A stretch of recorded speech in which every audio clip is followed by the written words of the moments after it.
The following is an AZPM original production. From the radio studios of AZPM, welcome to the latest edition of The Press Room. I'm Steve Goldstein. Coming up, there were decisive winners in both primaries in the race to grab the open seat in CD7. Also, we learned a lot more about the massive data center projects being proposed in Tucson and Pima County. Could that new information help or hurt their chances? A panel of journalists joins me to discuss those stories and more next on The Press Room.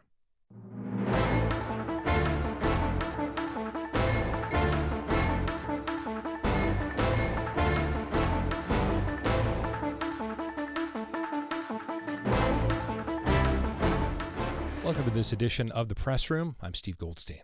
The special primary election in Arizona's 7th Congressional District took place on Tuesday. It's a district that is considered safely in the Democratic column, so that party primary received most of the attention and had considerably more voters take part. Adelita Grijalva, former Pima County supervisor and daughter of the late Congressman Raul Grijalva, won the race by nearly 40 points, putting her in great position to be serving in Washington by the fall. I'll be talking with a panel of Southern Arizona journalists in a few minutes about that outcome. But first, I turn to Washington Post reporter Dylan Wells, who wrote about the primary, to get her reaction. Thanks for joining us on the Press Room. Good to have you here. Thanks so much for having me. So you had three takeaways from the CD7 Arizona primary on the Democratic side. Can you review for our viewers and listeners what those takeaways were, and then I'll ask you some follow-ups on that. Of course, I think there was outsized focus on this race by national Democrats, given how badly the party fared in November, and Democrats are really eager for any indications they can get of what types of messages and candidates are connecting with voters. And so I think following the New York City mayoral primary last month, where there was this win by Zohran Mamdani, there's been this increased thought of, could the same thing happen here in Arizona? And because Deja Foxx ran a successful campaign on social media, she was younger, there were a lot of national Dems who were kind of looking to make comparisons, but these were really different races, which I think is an important takeaway for those looking to read the tea leaves on this election. Mamdani was backed by many of the same groups who in this race backed Grijalva herself. And while there is similarities in the fact that Grijalva and Andrew Cuomo share famous last names in their respective states of Arizona and New York, and both were perceived as the presumptive frontrunners in the early stages of these races, they are very different. As you know, Grijalva is incredibly popular down there in southern Arizona, not necessarily the case in New York with Cuomo, and Grijalva just doesn't have the baggage that Andrew Cuomo had as he is seeking this mayoral post after resigning in scandal and disgrace. So that comparison, in our view, is not one that is necessarily fair to make. I do think that this race also shows the power of social media.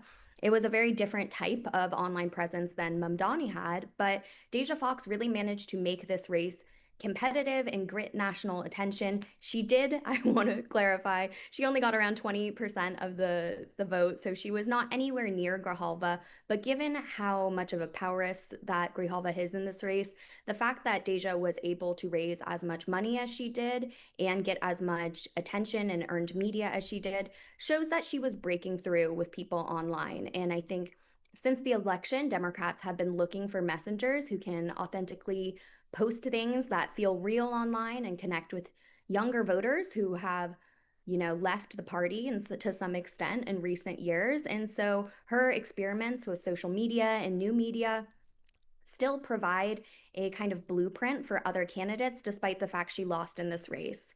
And I think our third main takeaway is this is the second special election primary in just 2 months in which the candidate who was closest to the former member of Congress, both Democrats, Jerry Connolly here in Virginia, who passed in office, and Grijalva in Arizona, the candidate who was closest to them, who had their endorsement, who had the backing of a lot of current Democratic members of Congress here in D.C., was the one who was successful. So in a way, this is a win for some of those more establishment candidates over these insurgents. It's funny, based on this conversation we're going to have, I'm probably going to not give enough attention to Adelita Grijalva, who won by about 40 points. But you made so many interesting points about Deja Foxx.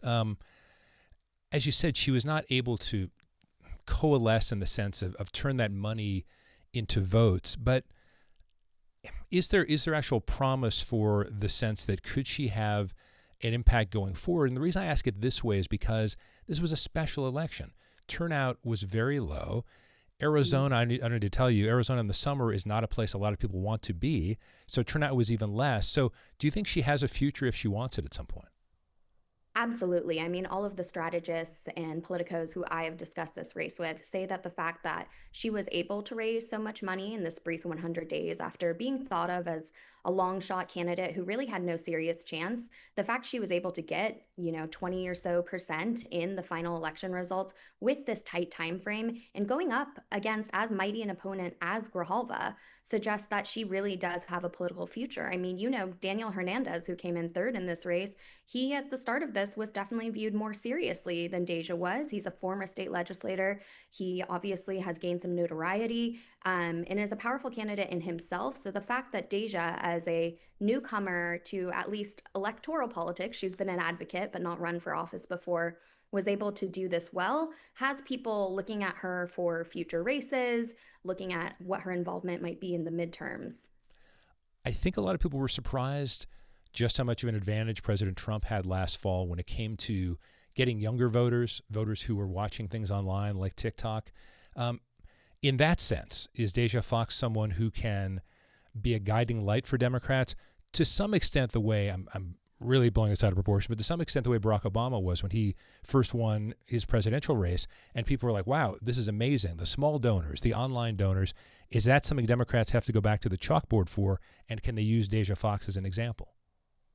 Well, it's funny because I cover campaigns and young voters and kind of this political online culture, how people are interacting with politics in their day to day when they're scrolling on their phones. And that's actually how I first met Deja well over a year ago when she was doing some events with then candidate Joe Biden for the presidential. And she was one of those creators who Democrats were already looking to help them reach younger audiences. We saw throughout the last election, you had both of Arizona's senators making TikTok videos with Deja Foxx, Jill Biden, even Kamala Harris herself, which that's obviously a campaign that Deja had worked on in her first presidential bid. And so Deja was already someone that campaigns were looking to for insights on how to reach these younger voters.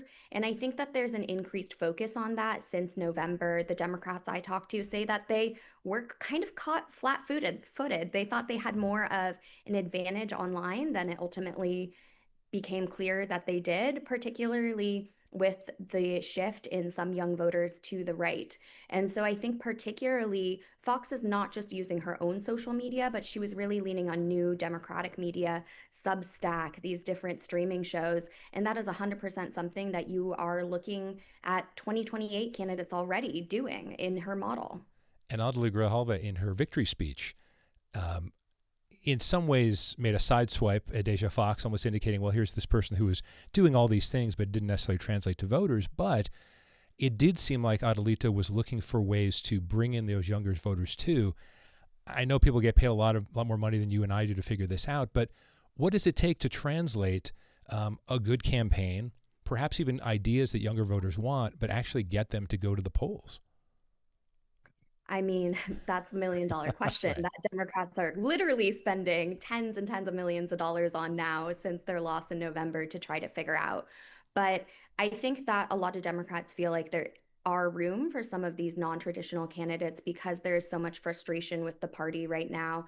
And you've seen a number of these candidates launch campaigns with similar themes as Deja Fox's about being an outsider and about being a younger candidate. And I think when it comes to the social media front, when I talk to young voters, they really value authenticity. And ironically, Deja got a lot of praise for her social media, but there were also people in her comments questioning if she was authentic enough. As this race heated up, she was getting some of her own criticism as well. So this is in some ways a new playing field for candidates.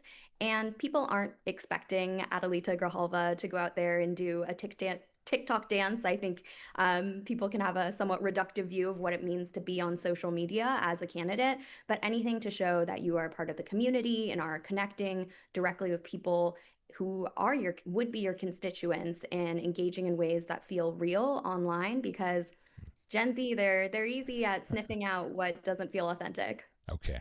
That is Dylan Wells, reporter for the Washington Post.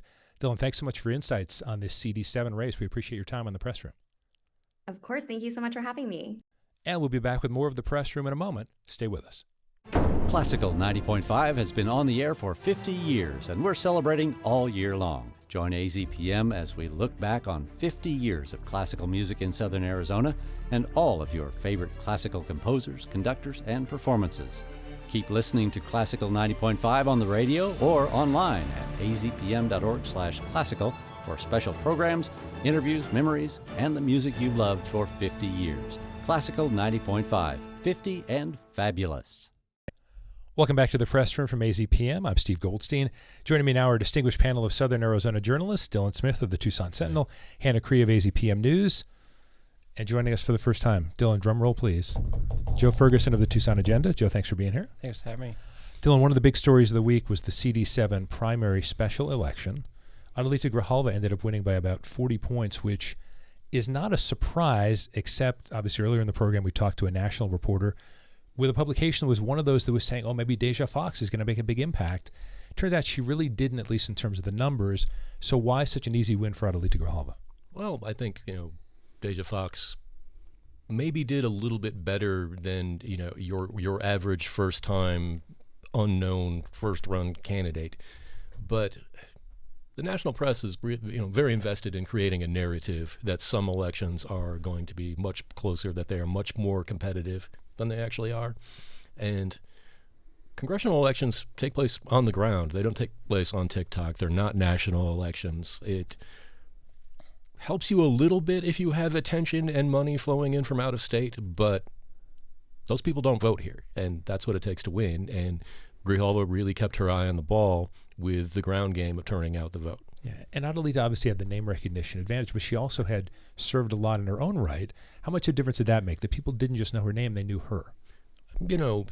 She gets knocked for being Raul Grijalva's daughter quite a bit.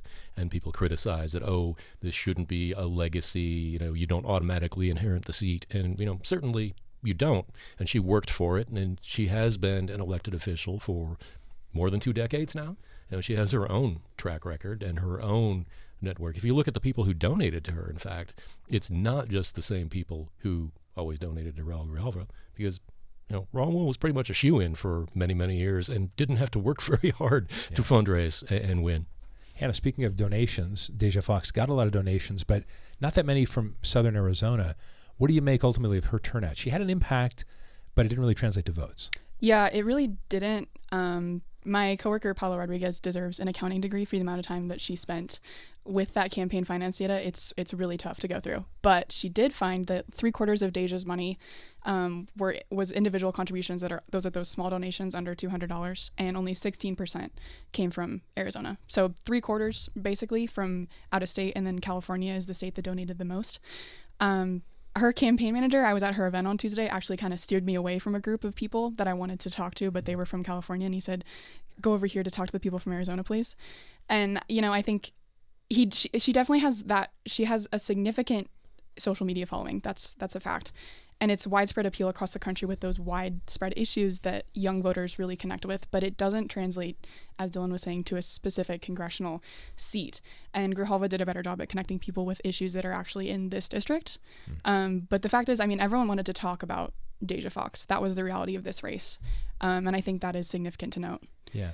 Joe, some of us are political junkies, so even a special election gets us excited, but the electorate wasn't necessarily excited. What did you observe from this in terms of Adelita Grijalva sort of having the advantage from the jump and then really holding on to it? Did you ever buy the Deja Foxx narrative? We saw the Deja narrative increase over time, and people got excited about it, and there were announcements, and there was a lot of energy there. But I must have heard, "Hi, I'm Deja Foxx," so many times, and then she explained who she was, but we never got past that level. And Adelita was very good, especially in debates and other forums where she was able to specifically talk about issues facing CD7. And she could have the institutional memory to talk about something that happened 20 years ago.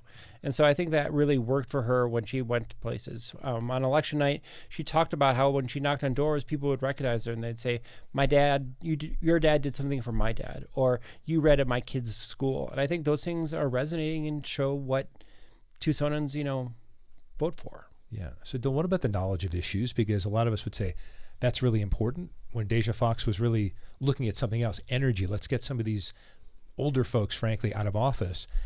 What rang true about Adelita Grijalva knowing more about the issues and knowing potentially, once we presume she gets to the House, she'll know what to do once she gets there? Yeah. Deja Foxx, to her credit, is a very, very good communicator. She comes off very well. She's, already had a ton of practice despite her relatively young age, right?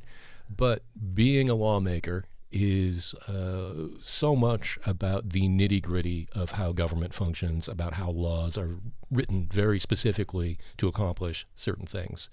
And it's great to have a grand vision of how society should function.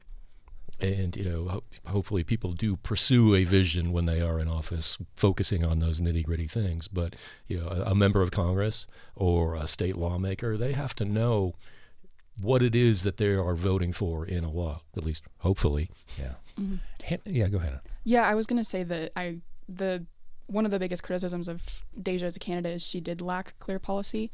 But it's also interesting because I was checking her social media just over the past 2 days, and young people did pick up on that, in the fact that there is really, the concept of a plan, I think, is what we say here. I will read a couple of them. Someone commented, being 25 is not a qualification. Progressive policy is better than identity politics any day. And then again, Deja, respectfully, you need to talk about policies.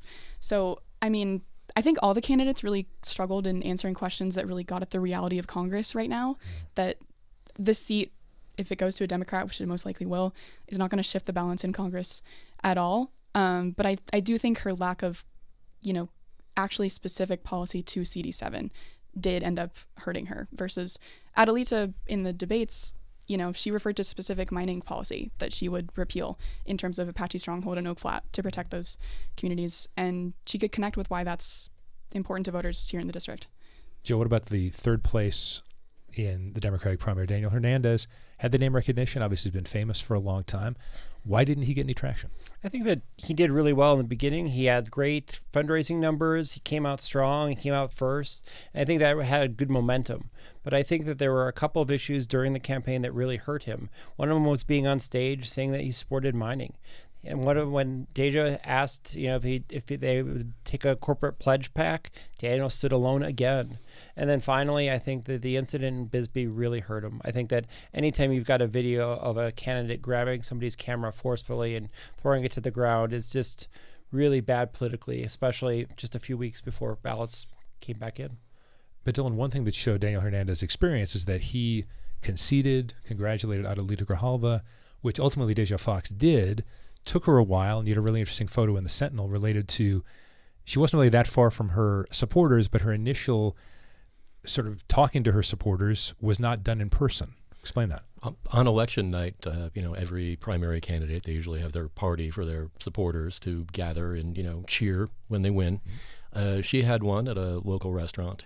And when she had, first spoke to people after the initial election results were out, and we already knew, she was not going to win, she didn't talk directly to them in the room. She zoomed in, and, they had her up on a screen, even though she was actually a few dozen feet away in a different room in a different building in that little restaurant complex. So our reporter, Mia Courtbright, when she was trying to figure out what was actually going on, because people couldn't hear the audio from the speech she was giving that was being, zoomed in, she went looking and found her, and has a really, I think, kind of telling photo of Deja Foxx's experience in that moment, taking a picture of her sitting alone on a table through a window there. And she did eventually come out and, offer a few brief words to her supporters. Didn't want to talk to reporters at all. And our columnist Blake Morlock, critiqued her for not really following the usual etiquette for a primary election. Where if it's obvious you're not going to win, you concede. You just acknowledge that basic plain fact, and generally, you tell your supporters to go support your party's winner in the general election. Even Daniel Hernandez, who there's some. Plenty of years of, not very friendly relationships between the Hernandi and the Grijalvistas. Bad blood, pretty much. He, within minutes of those first results, put out a press release. He didn't have an election night party, but he said, sorry, thanks for the support. We've fought the good fight. we didn't win, and you should go support Adelita Grijalva. That was his, just right, from the get, his message. It took Deja until the middle of the next day to come out with that kind of message, I think. Actually, to be fair, it was actually fairly early the next morning, I guess. Okay. She put it out on social media. Yeah. Okay, so we'll watch for the general election that comes up in September. Joe, one other massive story this week related to Project Blue. Thanks to the city of Tucson, we know more than we did before. People thought of it as, here are some data centers. It turns out the project is even a lot bigger than that. So give me the Cliffs Notes version of what Project Blue was, and now what we know more about it, the reporting that you and Dylan in particular have done. So we first thought that Project Blue was going to be on 290 acres near the fairgrounds. We were expecting 10 buildings. We were expecting, some people had some estimates in terms of water use and electric. But the reality is that now that this agreement came out from the city of Tucson, we're talking about 3 separate sites. We're talking about a lot more energy, a lot more water, and a real chance that we're going to hurt our air quality long term. And so the city council is choosing to whether or not to annex. They're starting the public process next week with some meetings, and we should know more about whether or not we've got buy-in from 4 council members or more, probably by mid-August at this rate. But we've already had one say very loudly that he is not going to support this. So it's a countdown to see which side can count to 4 first. And a lot of what they're weighing is energy use, water use. We were told that it was going to be water neutral, and yet I know people have concerns about that. And also as you said, there are more projects than people thought there were going to be. How much of this is flowing inside people's brains to actually figure out we're in a drought, and yet we need jobs? So I'm asking a lot of questions there, but balance that out in terms of what people are looking at. Energy use, water use versus job creation. I think there's a short-term component where there's a lot of money that could come into the city of Tucson. And for union workers who are looking for work, I think that's great. And I think 3 to 5 construction jobs. Yeah. 3 to 5 years is great in terms of that. But long term, we don't necessarily see a lot of numbers. The county's agreement with Project Blue is for 75 jobs. And that's not a lot of jobs at the end of the day. For 290 acres, you could do a lot of different industries and get to 75 fairly quickly. It's 75 jobs for a fairly limited amount of time. Yeah. Whereas the annexation deal, which is kind of hinges on, because Tucson Water does not have to give water to that site unless it's actually in the city within their service area. So if the city doesn't annex that first site, kind of the whole deal's off. That's why this comes down to that. But there are the jobs. There's no great enforcement mechanism for limiting water. If they want to pay more money, they can just use a whole lot more water under the proposed deal. So we've got a number of members of the city council, not just Kevin Dahl, who's got a background as a long-time environmentalist, but which we would probably consider the more pro-business folks on the council, Paul Cunningham and Nikki Lee especially, are asking some very, very pointed questions and getting a little bit grumpy that they are not getting any kind of real specific answers to things. And we're asking plenty of questions too. Yeah. And Hannah, what about how the city council is reminiscent of something else? Yeah, like Dylan was saying, I think the hesitancy of the pro-business council members speaks volumes about where the Democratic Party is, honestly, at a zoom out level. I can't help but make a parallel to how Daniel Hernandez distinguished himself in the CD7 race as a pro-mining and pro-business Democrat that also believes that you can have good environmental policy at the same time. And I think the city council is basically being asked to toe that same line. Mm-hmm. And, it's going to be really interesting to see if they actually approve it. So, Joe, some skepticism from the council, but the city manager himself has not expressed that same skepticism. I think the only quote that I said, I think this might have been in your story, Dylan. Well, it's not Dr. Evil. We know that. But there's a lot of secrecy behind this. Yes, there is. And he's expressed his frustration. The land use attorney that's representing Project Blue has expressed that frustration. I think a lot of people are upset about not knowing who it is. But there are people in the business community who've publicly signaled that they know exactly who the end user is. So I think that only compounds the frustration for the city council that they can't know what they're voting on, but somebody over at the chamber says they know exactly who it is.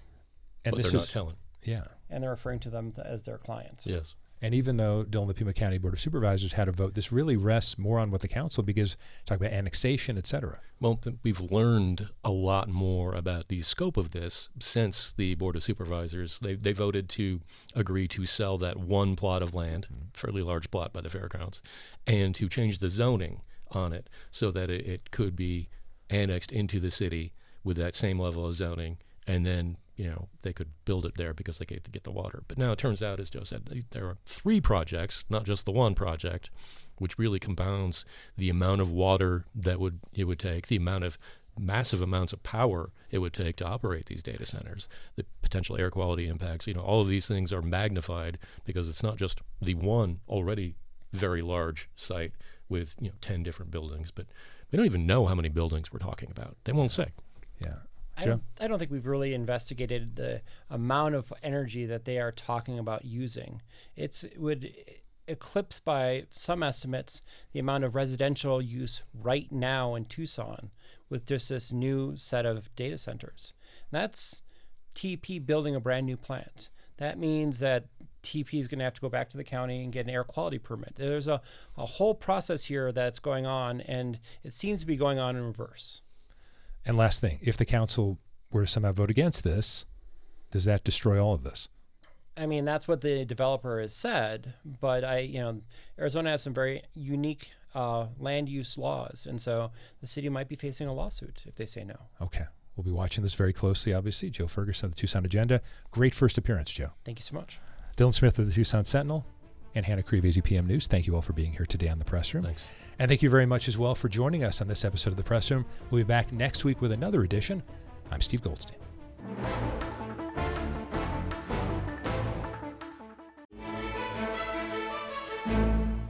Thanks for watching The Press Room here on YouTube. If you have a question about something we talked about, please leave a comment below. And for more Press Room, click right here.